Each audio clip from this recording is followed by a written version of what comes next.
నమస్తే, welcome to ABN clinic. Sciatica అంటే ఏంటి? వెన్నెముక, కండరాలు, కీళ్ల వాపు నొప్పులతో ఇబ్బంది పడుతున్నారా?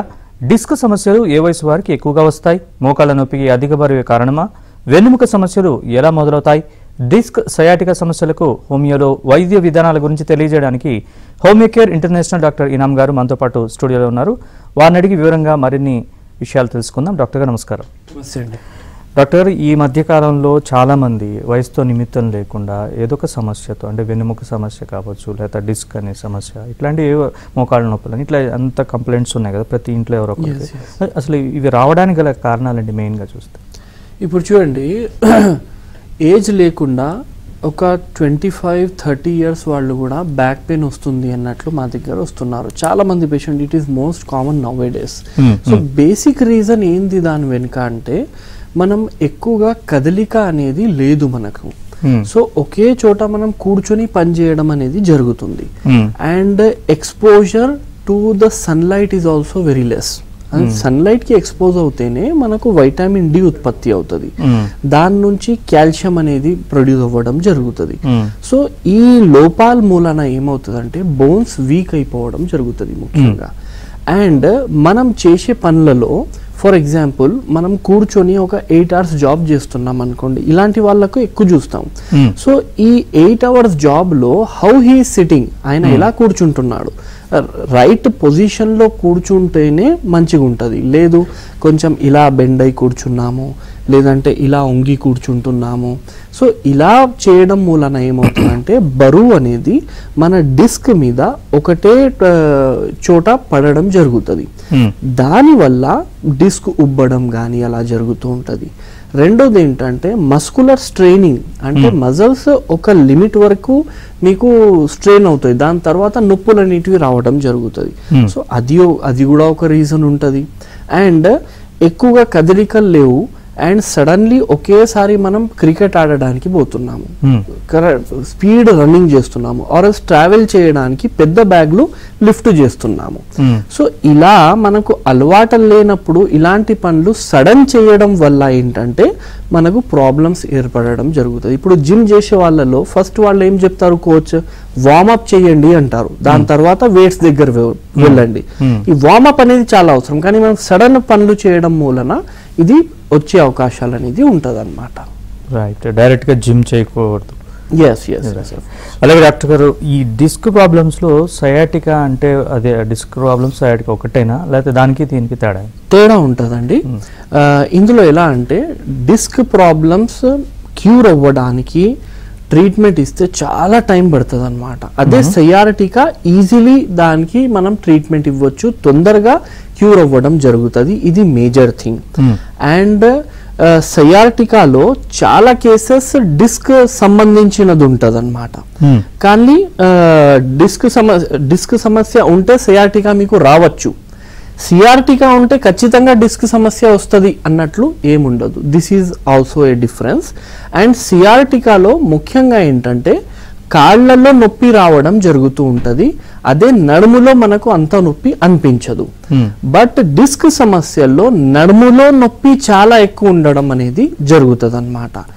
అండ్ సియాటికాలో ఏంటంటే మీకు పూర్తిగా కాళ్ళు అనేది నొవ్వడం జరుగుతుంది, అంటే కాళ్ళలో మీకు తిమ్మిరి కానీ గుంజినట్టు అనిపించడం, బర్నింగ్ సెన్సేషన్, అవన్నీ పూర్తిగా కాళ్ళు వెనుక భాగం నుంచి మొత్తం మన వేళ్ళ వరకు నొప్పి రావడం జరుగుతూ ఉంటుంది. కానీ డిస్క్ సమస్యలో అలా ఉండదు, మీకు ఒక స్పెసిఫిక్ పార్ట్ అంటే నడుములో మాత్రం ఉండడం, లేదంటే ఎక్కువ ఉంటే కొంచెం కిందకి మోకాలు వరకు నొప్పి వస్తూ ఉంటది, కొన్ని కేసెస్ లో పాదాలు మాత్రమే నొప్పి వస్తూ ఉంటది. సో ఇలా మనం డిఫరెన్షియేట్ చేసుకోవచ్చు అన్నమాట ఈ రెండు దాంట్లో. డాక్టర్ గారు, అంటే సయాటికాలో కాళ్ళ తిమ్మిర్లు కావచ్చు, నొప్పి కావచ్చు అని చెప్పారు కదా, అది కూర్చున్నప్పుడు ఉంటుందా, లేకపోతే నడిచినప్పుడు, లేకపోతే ఎక్కువసేపు నిలబడినప్పుడు, లేకపోతే ఎప్పుడు ఉంటుందా అది?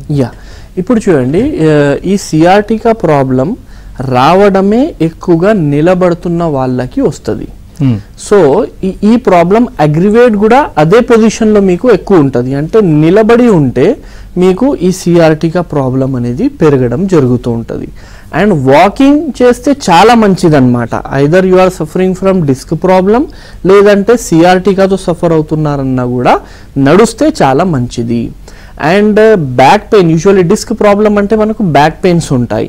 సో బ్యాక్ పెయిన్ అనేది మనకు ఓన్లీ డిస్క్ సమస్య ఉంటేనే బ్యాక్ పెయిన్ వస్తుంది అన్నట్లు ఉండదు. మళ్ళీ ప్రతి బ్యాక్ పెయిన్ డిస్క్ సమస్య కాదు, మయాల్జియా కూడా కావచ్చు, అంటే మస్కులర్ పెయిన్ కూడా కావచ్చు అన్నమాట. అండ్ కిడ్నీ సమస్య కూడా కావచ్చు బ్యాక్ పెయిన్ వస్తే. ఎలా డిఫరెన్షియేట్ చేసుకోవాలంటే, బ్యాక్ పెయిన్ నార్మల్లీ మనకు డిస్క్ సమస్యలు ఉండుంటే పొజిషన్స్ చేంజ్ చేస్తున్నప్పుడు నొప్పి వస్తుంది. ఫర్ ఎగ్జాంపుల్ కూర్చున్నాము, లేస్తున్నప్పుడు నొప్పి రావడం, లేదంటే నిలబడుతున్నప్పుడు నొప్పి రావడం, లేదంటే ఒక స్పెసిఫిక్ పొజిషన్లో ఒక 15 మినిట్ కూర్చున్న తర్వాత వాళ్ళకు నొప్పి తెలుస్తూ ఉంటుంది. సో ఇది డిస్క్ సమస్య. అదే కిడ్నీ సమస్య ఉందనుకోండి, వాళ్ళకు ఎపిసోడ్స్లో నొప్పి రావడం జరుగుతుంది. అంటే ఇప్పుడు ప్రాబ్లం వచ్చింది, ఒక 10 మినిట్స్ వరకు విపరీతంగా పెయిన్ వస్తుంది, దాని తర్వాత ఒక 4-5 అవర్స్ వరకు మీకు ఏం ప్రాబ్లం ఉండదు, మళ్ళీ ఒక ఎపిసోడ్ రావచ్చు. సో ఇలా ఎపిసోడిక్ పెయిన్ వస్తుంది, మీరు ఎంత మూవ్ అయినా ఏమైనా ఏమీ కావట్లేదు అంటే అది కిడ్నీ స్టోన్స్ మూలన ఉంటుంది. So it is a major difference between the back pain. Back pain kidney వల్ల వస్తుందా, లేదంటే మజిల్స్ వల్ల వస్తుందా, లేదంటే డిస్క్ మూలన వస్తుందా, ఈ లక్షణాలు పట్టి మనం దానికి ఐడెంటిఫై చేయగలుగుతాం అన్నమాట. రైట్ డాక్టర్, మీతో మాట్లాడడానికి కళ్యాణ్ గారు కాల్ చేశారు. కళ్యాణ్ గారు నమస్కారం. నమస్కారం అండి. చెప్పండి మీ సమస్య ఏంటో. డాక్టర్ ఇనామ్ గారు ఉన్నారు హోమియో కేర్ ఇంటర్నేషనల్ నుంచి. ప్రాబ్లం ఏంటో వివరించండి. Hello doctor. హలో అండి, చెప్పండి. కళ్యాణ్, నేను కర్నూలు నుండి కాల్ చేస్తున్నాను. Age 27 doctor. At the age of 26 last year జులైలో నాకు లెఫ్ట్ నీకి ఏసీఎల్ రీకన్స్ట్రక్షన్ సర్జరీ చేశారు. Okay. So first 1 month pain గా ఉన్నప్పటికీ సెకండ్ మంత్ కొంచెం బాగా రికవర్ అయ్యాను. సెకండ్ మంత్ తర్వాత నీ ఎక్సర్సైజ్ చేసేటప్పుడు అన్యూజువల్ గా లెఫ్ట్ సైడ్ లెఫ్ట్ హిప్ అంతా పెయిన్ రావడం స్టార్ట్ అయిందండి. సో నీ ఎక్సర్సైజ్ స్టాప్ చేశాను. సో బ్యాక్ ఎక్సర్సైజ్ కంటిన్యూ చేశాను. తర్వాత అది పెయిన్ అనేది బ్యాక్ అంతా స్ప్రెడ్ అవ్వడం, నెక్ పెయిన్ రావడం, కంప్లీట్ గా ఇప్పుడు 2 minutes చైర్ లో కూర్చున్నా గానీ పెయిన్ వచ్చేస్తుంది. ఎక్కడ వస్తుంది? కాళ్ళలో వస్తుందా, బ్యాక్ లో వస్తుంది? బోత్ ఉందండి, రెండు. నీ పెయిన్ ఉంది, బ్యాక్ పెయిన్ ఉంది. నీ పెయిన్ ఎక్సర్సైజ్ చేస్తే కొంచెం బెటర్ అవుతుంది, బ్యాక్ పెయిన్ ఎక్సర్సైజ్ చేసినా బెటర్ అవట్లేదు. ఎంఆర్ఐ స్కానింగ్ లో L3, L5, S1 ఈ డిస్క్స్ కొంచెం బల్జ్ అయినట్టుగా చెప్పారు. బట్ ఎక్సర్సైజ్ చేస్తే సెట్ అవుతుంది, బెటర్ అవుతుంది అని చెప్తున్నారు. కానీ ఈ over the course of 6 months లో ఎంత ఎక్సర్సైజ్ చేసినా గానీ అది ఇంకా ప్రాబ్లం ఎక్కువ అవుతుంది. Back left side pain, right side కూడా వస్తుంది, మొత్తం నెక్ ఎక్కువ పెయిన్ వస్తుంది. కొంచెం బెండ్ చేసిన, యాంగిల్ మార్చిన, ల్యాప్టాప్ యూస్ చేసేటప్పుడు పెయిన్ చాలా ఎక్కువ అయిపోతుంది. Right right. సో దీన్ని ఎలా ఓవర్కమ్ చేయాలి వితౌట్ సర్జరీ? సరే అండి, చెప్తాను. సో ఈ మీ కండిషన్లో ఏంటంటే ఎంఆర్ఐలో కూడా వచ్చేసింది L4, L5, L5, S1. So ఇందులో మీకు డిస్క్ బల్జెస్ ఉన్నాయి. ఇప్పుడు డిస్క్ అంటే ఏంటి తెలియని వాళ్ళకు చెప్తాను. ఇది స్పాంజ్ లాగా కొన్ని స్ట్రక్చర్స్ ఉంటాయి మన వీపులో. సో ఇందులో ఇది ఎలా అంటే మనకు షాక్ అబ్జర్వర్స్ లాగా పనిచేస్తుంది అనమాట. మనం ఒంగుతే, వెయిట్ లిఫ్ట్ చేస్తే షాక్ అబ్జర్వర్స్ లాగా ఉంటుంది. ఇది ఇండిస్ట్రక్టబుల్ కూడా కాదు, చాలా స్ట్రాంగ్ ఉంటుంది. కానీ అప్పుడప్పుడు మనకు దెబ్బ తగిలినప్పుడు, రాంగ్ పోస్చర్స్లో ఉన్నప్పుడు ఏంటంటే ఇది కొంచెం ప్రెస్ అయిపోవడం జరుగుతుంది అనమాట. ప్రెస్ అయిపోయినప్పుడు బయటికి ఇలా జారుతుంది. సో దానికి స్లిప్ డిస్క్ కానీ డిస్క్ బల్జెస్ కానీ మనం చెప్తూ ఉంటాము. సో అది బయటికి వచ్చినప్పుడు ఏమవుతుందంటే వెనుక నుంచి వస్తున్న నరాలకు ఇది ప్రెస్ చేసేస్తుంది అన్నమాట. ఈ ప్రెస్ చేయడం మూలన ఈ నరాలు ఎక్కడెక్కడ వరకు ట్రావెల్ అవుతున్నాయి అక్కడక్కడ వరకు మీకు నొప్పి రావడం జరుగుతుంది. సో ఇది యాక్చువల్ ఒక డిస్క్ ప్రాబ్లం. ఇప్పుడు కాలర్ చెప్పారు చాలా రోజుల నుంచి ఎక్సర్సైజ్ చేస్తున్నా అయినా కూడా బెటర్ అవుతలేదు. సో బెటర్ కాకపోవడానికి రీజన్స్ ఏముంటుందంటే కొన్ని ఎక్సైటింగ్ కాజెస్ ఉంటాయి డిసీజెస్లో, కొన్ని మెయింటైనింగ్ కాజెస్ ఉంటాయి డిసీజెస్లో. మెయింటైనింగ్ కాజెస్లో ఏంటంటే ఈ ప్రాబ్లం ఉన్నప్పుడు ఇన్ని చోటలు మీకు డిస్క్ సమస్య ఉన్నప్పుడు లుంబార్ బెల్ట్ మీరు ఖచ్చితంగా వాడాల్సిన అవసరం ఉంటుంది. దాని నుంచి ఏమవుతుందంటే మీ వీపు ఇలా స్ట్రైట్ పెట్టడానికి పనిచేస్తుంది ఆ లుంబార్ బెల్ట్.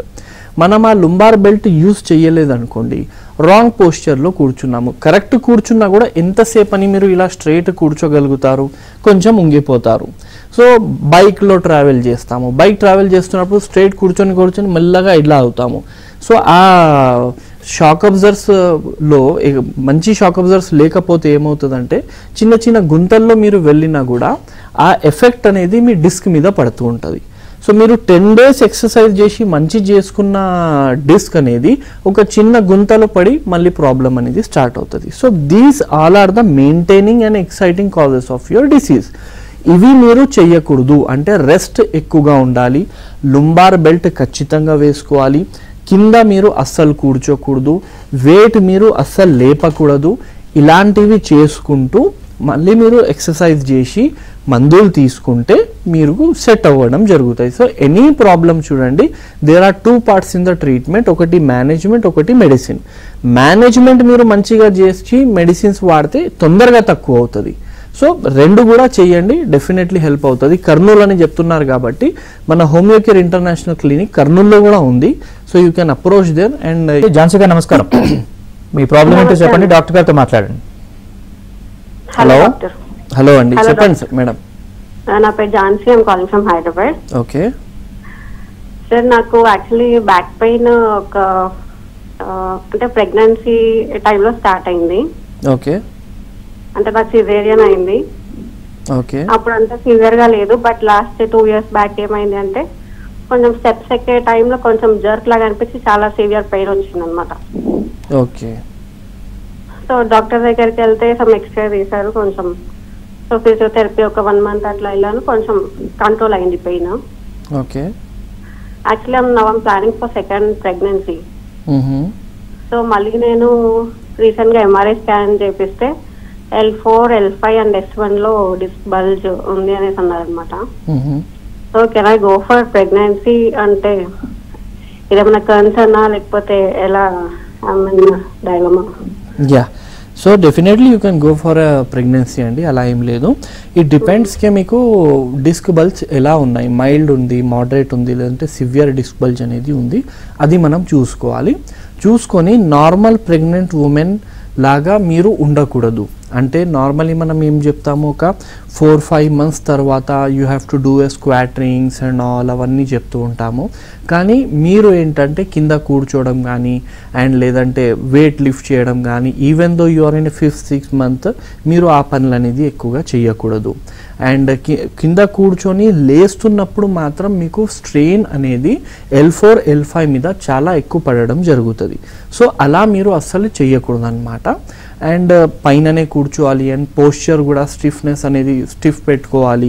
అండ్ ముఖ్యంగా మీరు పడుకునే విధానం స్పెషల్లీ ఇన్ ద ప్రెగ్నెన్సీ అది కొంచెం చేంజ్ చేయాలి.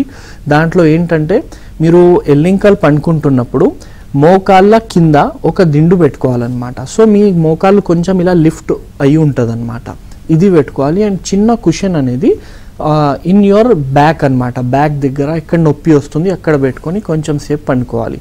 సో ఈ విధంగా మీరు జాగ్రత్తలు తీసుకొని స్టెప్స్ తీసుకుంటూ you can go for pregnancy అనమాట. సో ఆ డిస్క్ ప్రాబ్లం ఒకసారి వచ్చిందంటే పూర్తిగా మంచిగా కావాలంటే టైం టేకింగ్ ఉంటుంది.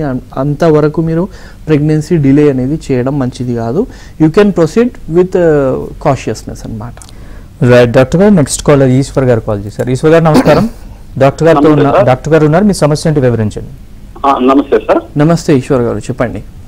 సార్ నాకు 2005లో టెంకాయ చెట్టు నుంచి పడిపోయాను సార్. నేను ఓకే, నాకు D11-12 ఫ్రాక్చర్ అయింది సార్.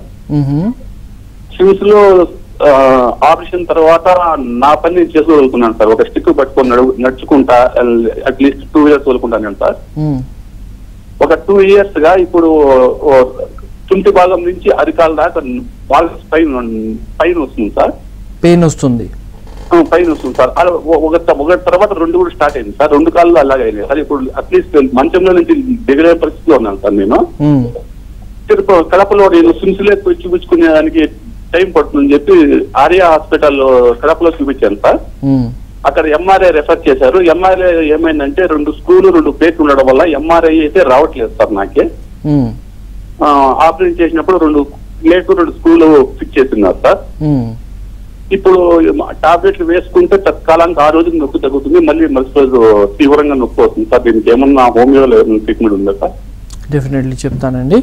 ఇప్పుడు చూడండి, స్క్రూస్ ఉన్నాయి అండ్ పెయిన్ మళ్ళీ మీకు మొదలైంది అంటే చాలా రీజన్స్ మూలన అది అయి ఉంటుంది. ఫస్ట్ రీజన్ ఏముంటుందంటే అక్కడ కాకుండా వేరే చోట కూడా మీకు డిస్క్లో సమస్యలు అనేది రావచ్చు first thing. And degeneration of your vertebra అది కూడా జరగవచ్చు, అంటే కీళ్ళు అక్కడ కూడా అరుగుతాయి, అది కూడా జరగవచ్చు. దానివల్ల ఏంటంటే మీకు బల్జెస్ కానీ డిస్క్ స్లిప్ అయి కానీ లేదంటే హర్నియేషన్ కానీ ఇలాంటివి మీకు జరిగి ఉండొచ్చు లోపల. దానివల్ల కాళ్ళల్లో నొప్పి బ్యాక్ పెయిన్ మీకు రావడం జరుగుతుంది. సో దీనికి ఒక్కసారి ఏంటంటే మీరు ఎంఆర్ఐకి వెళ్ళలేకపోతున్నారు కాబట్టి హై డెఫినేషన్ ఎక్స్రే మీరు తీపించుకొని దాంట్లో కూడా వీ కెన్ ఐడెంటిఫై అనమాట ఎంత ప్రాబ్లం ఉంది. అలా చేసి మీరు మెడికేషన్స్ అనేది స్టార్ట్ చేయవచ్చు. హోమియోపతిలో నో డౌట్ అండి, we do have medicines for the homeopathy also for your problem. ఒకటి ఏంటంటే స్పాండోలోలిస్థైసిస్ ఉంటే మాత్రం హోమియోలో కానీ ఏ మెడిసిన్స్లో కానీ మీకు మందులు ఉండవు. లిస్థైసిస్ అంటే ఏంటి, ఇప్పుడు వర్టిబ్రా ఉందనుకోండి, అంటే ఇముక ఉంది, బ్యాక్లో ఇముక కింద ఇంకొక ఇముక ఉంటుంది, దాని కింద ఇంకొక ఇముక ఉంటుంది. కానీ లిస్థైసిస్లో ఏమవుతుందంటే పైన ఒక ఇముక ఉంది, కింద ఉన్న ఇముక ఇలా మూవ్ అయిపోయింది, ముందుకు కానీ మూవ్ అయిపోయింది, వెనుకకు కానీ మూవ్ అయిపోయింది. ఈ కండిషన్స్లో ఏ మందులు పనిచేయవు. Again you have to go for an operation. కానీ ఫర్ ద బెస్ట్ మీరు ఏం చేయండి అంటే ఒక ఎక్స్రే తీపించుకొని దగ్గరున్న హోమియోకేర్ ఇంటర్నేషనల్ క్లినిక్ మీరు సంప్రదించండి. డెఫినెట్లీ మీకు ఇంప్రూవ్మెంట్ వచ్చేటట్లు చూడొచ్చండి. డాక్టర్ నెక్స్ట్ కాలర్ నరేంద్ర గారు మహబూబ్ నగర్ నుంచి కాల్ చేశారు. నరేంద్ర గారు నమస్కారం, డాక్టర్ గారు ఉన్నారు, మీ సమస్య ఏంటో వివరించండి. నమస్కారం సార్. నమస్తే అండి, చెప్పండి నరేంద్ర గారు. సార్ నాదేంటంటే నేను ఎక్కువసేపు నిలబడలేకపోతున్నా, ఎక్కువ నడవలేకపోతున్నాను సార్. ఓకే. అయితే హాస్పిటల్ చూపించుకుంటే ఎంఆర్ఐ చేశారు. ఎంఆర్ఐ చేసి L4 L5 అనేది నరానికి వస్తుకపోవడం వల్ల మీకు నొప్పి అవుతుంది. అంటే నొప్పి ఎక్కడ అవుతుంది అంటే ఇక్కడ ఇంకా బ్యాక్ స్టార్ట్ అవుతుంది. స్టార్ట్ అయ్యి మోకాలు కింది భాగం ఉంటది కదండి, పిక్కలు ఏమంటారు కదా, ఇది అక్కడ విపరీతంగా పీకుతుంది. అక్కడ నుంచి మరి అరికాలకు ఎడమ సైడ్, ఓన్లీ ఎడమ సైడ్ అరికాలకు వచ్చి బొట్టన వేలు ఈ బొట్టన వేలు పక్క వేలు ఒక విధంగా అనిపిస్తుంది, కూర్చున్నట్లు, కాలినట్లు, గిలిగింతలు పెట్టినట్లు అట్లా అవుతుంది. బ్యాక్ బొట్టన వేలు బ్యాక్ సైడ్ కూడా. దీని నుంచి ఏంటంటే ఎక్కువ దూరం నడవలేకపోతా, ఎక్కువసేపు కూడా నిలబడలేకపోతా. సరేనండి, తక్కువ అవుతుందండి ఇది కూడా. L4 L5 ఇది this is the most common thing, L4 L5లో ప్రాబ్లం రావడం. అండ్ ఇది కూడా తక్కువ అవడం జరుగుతుంది. హోమియోపతిలో మంచి మెడికేషన్స్ ఉన్నాయి. ఒకటి ఏంటంటే జాగ్రత్తగా ఉండడం చాలా ఇంపార్టెంట్. అండ్ మీ కేసులో డైరెక్ట్ కంప్రెషన్స్ కూడా ఉండొచ్చు అండి. డైరెక్ట్ కంప్రెషన్స్ అంటే నార్మల్గా L4 L5 డిస్క్ బల్జెస్లో ఏమవుతుందంటే నర్వ్ రూట్ కంప్రెషన్స్ అనేటివి వస్తాయి. నర్వ్ రూట్ కంప్రెషన్స్లో మనకు ఓన్లీ తిమ్మిర్లు రావడం కానీ, కాళ్ళు గుంజడం కానీ, పొడిచినట్టు నొప్పి అనిపించడం కానీ ఇలాంటి లక్షణాలు మనకు కనబడుతూ ఉంటుంది. కానీ మీరు అసలు నడవడం చాలా ఇబ్బంది అవుతుందంటే డైరెక్ట్ కంప్రెషన్స్ కూడా కావచ్చు. డైరెక్ట్ కంప్రెషన్స్లో ఏమవుతుందంటే మీకు నడక అనేది తేడా రావడం జరుగుతుంది. అంటే ఒక మనిషి తాగి నడుస్తే ఆయన నడక ఎలా ఉంటుంది, ఆ విధంగా మనకు కాళ్ళు ఒక కాలు ఇటు ఒక కాలు అటు అనేది వెళ్ళిపోవడం జరుగుతుంది. అటాక్సీ అంటాం దానికి. సో అది ఒకటి ఉంటుంది. రెండోది ఏంటంటే మీకు మోషన్ ఇబ్బంది కూడా కావచ్చు. అంటే కాన్స్టిపేషన్ రావడం కానీ, లేదంటే డైరియా అయిపోవడం కానీ, లేదంటే తెలియకుండా మనం తుమ్ముతే దగ్గుతే ఇది మోషన్ కానీ యూరిన్ కానీ కారిపోయినట్టు అనిపించడం, ఈ లక్షణాలు కూడా ఉండొచ్చు. సెక్షువల్ ఇబ్బంది కూడా రావచ్చు. సో అవన్నీ మనం చూసి దానికి మెడిసిన్స్ ఇవ్వచ్చు. So we do have good medicines, genetic, constitutional, simillimum మెడికేషన్స్తో మీకు ట్రీట్మెంట్ ఇవ్వడం జరుగుతుంది. సో దాని నుంచి మీకు పూర్తిగా మంచిగా అయ్యేటట్లు మనం ఇవ్వచ్చు అన్నమాట. Right doctor. నెక్స్ట్ సురేఖ గారు అమరావతి నుంచి కాల్ చేశారు. సురేఖ గారు నమస్కారం, డాక్టర్ గారికి మీ ప్రాబ్లం ఏంటో వివరించండి. చెప్పండి అమ్మా సురేఖ గారు. డాక్టర్ గారు నమస్కారం అండి. నమస్తే అండి. నేను 11 సంవత్సరాలప్పుడు నాకు వైర్లెస్ వ్యాధి వచ్చిందండి. ఏంటండి? నాకు 11 సంవత్సరాలప్పుడు వైర్లెస్ లాగా వచ్చిందండి. వైరస్. ఓకే. నేను అప్పటి నుంచి నడవలేనండి, ఎక్కువ టైం కూర్చొని ఉంటాను. ఇప్పుడు కాళ్ళలో వాపు ఉందమ్మా మీకు? లేదండి, మామూలుగానే ఉంటాయి రెండు కాళ్ళు. ఇప్పుడు ఏంటి సమస్య చెప్పండి. నాకు కుడి పక్కన అది కిడ్నీ గోతులలో ఉంటాయండి. కుడి పక్కన? లేదండి, అదే కిడ్నీ గోతులు ఉంటాయండి. ఆ కుడి పక్క దాంట్లో ఎక్కువ నొప్పిగా ఉంటుందండి. అచ్చా అచ్చా అచ్చా.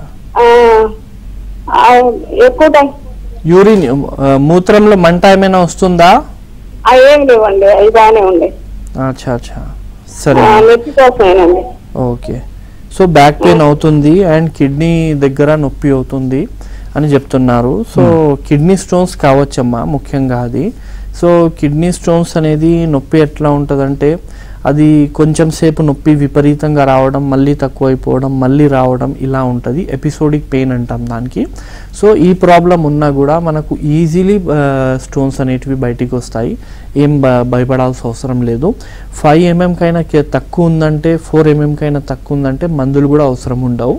చాలా మంచి వాటర్ అనేది 4 to 5 liters వాటర్ మీరు తీసుకున్నారు అంటే పూర్తిగా తక్కువ అయిపోవడం, యూరిన్ నుంచి అది బయటికి వచ్చేటట్టు అవుతుంది అనమాట. అదే మీకు దానికైనా ఎక్కువ ఉందనుకోండి, సో అలాంటి సందర్భాల్లో కొంచెం మెడిసిన్స్ వాడాల్సిన అవసరం అనేది ఉంటుంది.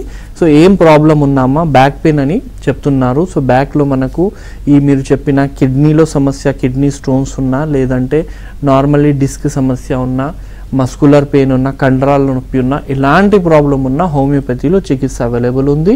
ఎలాంటి సైడ్ ఎఫెక్ట్ లేకుండా మందులు అనేటివి ఉంటాయి. ఖచ్చితంగా మంచిగా అయ్యేటట్లు మనం చూడొచ్చు అన్నమాట. రైట్. నెక్స్ట్ ప్రసాద్ గారు అనంతపురం నుంచి కాల్ చేశారు. ప్రసాద్ గారు నమస్కారం. డాక్టర్ గారికి మీ ప్రాబ్లం ఏంటో చెప్పండి. ప్రసాద్ గారు నమస్తే సార్. నమస్తే. చెప్పండి ప్రసాద్ గారు.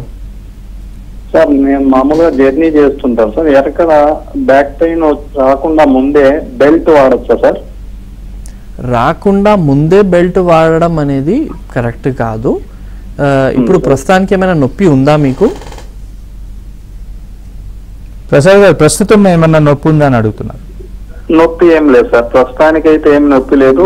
ఏమన్నా వస్తుందేమో జర్నీ చేస్తున్నాము ఎక్కువగా అని బెల్ట్ ముందే బ్యాక్ బెల్ట్ ఏమన్నా వాడచ్చా సార్?